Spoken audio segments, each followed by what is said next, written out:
Assalamualaikum warahmatullahi wabarakatuh. Perkenalkan, kami dari kelompok 6 belajar ekonomi. Kami akan mengulas kembali materi perubahan ekuitas atau modal. Tapi sebelum masuk ke materinya, kami akan memperkenalkan diri terlebih dahulu. Yang pertama ada siapa? Zadid. Saya Naswa Yarsana. Saya Zalbakin Anarafifah. Saya Rahma Melia. Saya Tri Miriani. Dan berikut kami akan memaparkan materi yang akan kami bahas, yaitu perubahan ekuitas atau perubahan modal.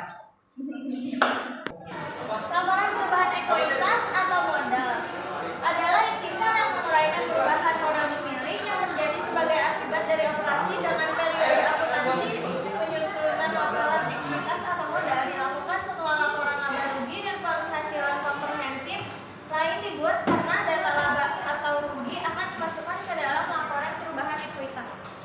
Materi yang kedua, komponen-komponen laporan perubahan ekuitas atau modal menurut pernyataan standar akuntansi atau yang disingkat PSAK. Yang pertama ada laba atau rugi bersih periode yang bersangkutan. Lalu setiap pendapatan dan beban, keuntungan atau kerugian beserta jumlahnya diakui secara langsung dalam ekuitas. Lalu yang ketiga, pengaruh kumulatif dari perubahan kebijakan, akuntansi dan perbaikan terhadap kesalahan mendasar sebagaimana diatur dalam pernyataan standar akuntansi keuangan atau PSAK. Sekian. Komponen-komponen laporan selanjutnya yang keempat ada transaksi modal dengan pemilik dan distribusi kepada pemilik. Yang kelima ada saldo akumulasi laba atau rugi pada awal dan akhir periode serta perubahannya. Yang keenam ada pencocokan data antara nilai tercatat dari setiap jenis modal saham, keuntungan penjualan saham, dan cadangan pada awal dan akhir periode terpisah pada setiap perubahan. Lalu kita sudah masuk ke contoh soalnya.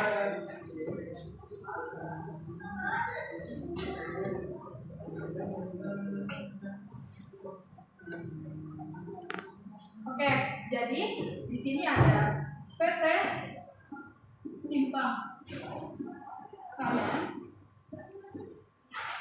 memiliki modal awal sebesar 200 juta yang ditanam pada awal tahun 2021.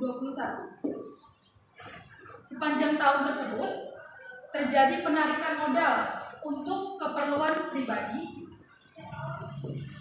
atau PRA.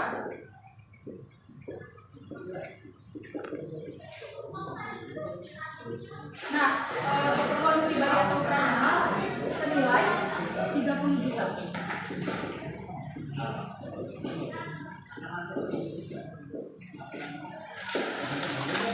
Nah, diketahui laba bersih setelah pajak PT Simpang ini pada akhir tahun itu sebesar 20 juta rupiah.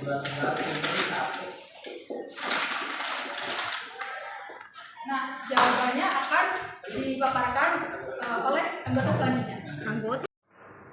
Nah, untuk menyelesaikan soal ini kita tulis dulu atasnya untuk menyelesaikan soal.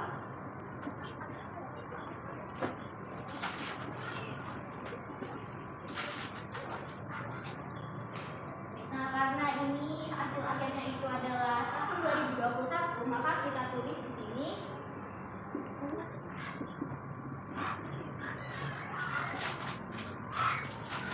seperti ini. Baik, sebelum lanjut ke soalnya kita harus menulis ini dengan baik dan benar. Nah, selanjutnya di sini kan dibilang PT Simpang Kanan itu dia punya modal awal sebesar 200 juta. Nah, berarti kita tulis dulu nih di sini.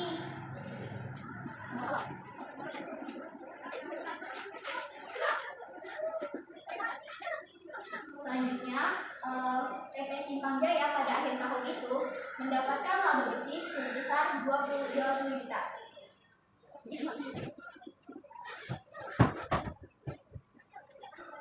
Nah, karena modal awalnya 200 juta terus mendapatkan laba bersih 20 juta, maka modal awalnya dikurang dengan laba bersih. Jadi hasilnya 180 juta.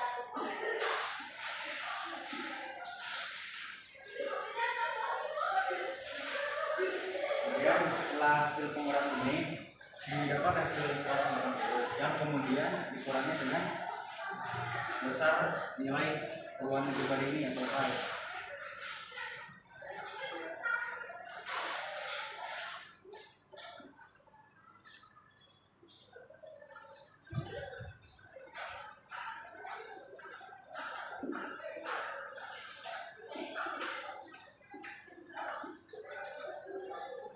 Nah, kemudian ini dikurangi dan didapat hasilnya sebesar 150.